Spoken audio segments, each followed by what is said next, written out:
Rolling. Hi everyone, welcome to 202 Peak Lane. So this unit is a studio without balcony. So same with studio unit with balcony, meron din silang separate comfort room for our bathroom and also for our toilet and bath.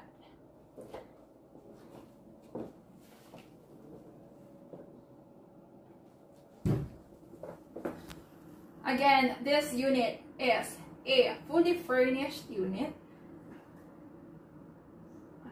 Again, this unit is a fully furnished unit. So, pag nag-avail ka dito, magkakaroon ka ng sarili mong microwave.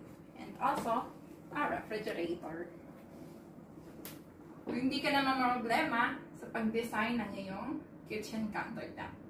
Kasi, ready-made na itong lahat. So, meron na rin siya exhaust if magluluto kayo dito. We also have a hanging cabinet for your condiments.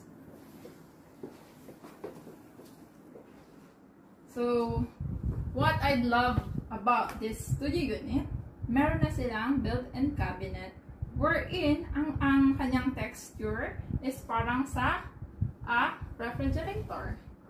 Right? Okay. So, when you open this one, so yan.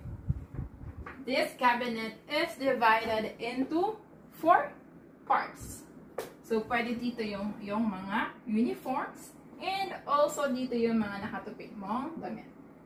And for this one, if you have a luggage bag, you can put it here, and your bath towel, you can put it there.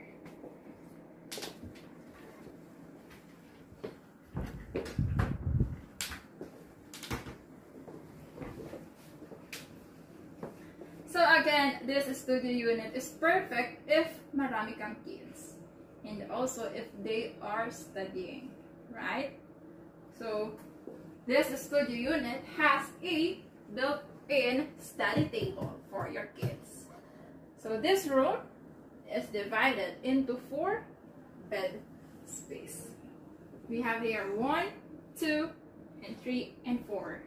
So, right, if meron kang 4 na anak, pwede silang mag-occupy dito.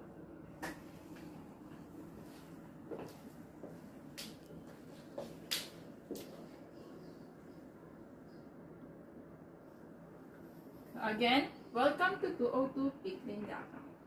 Invest now and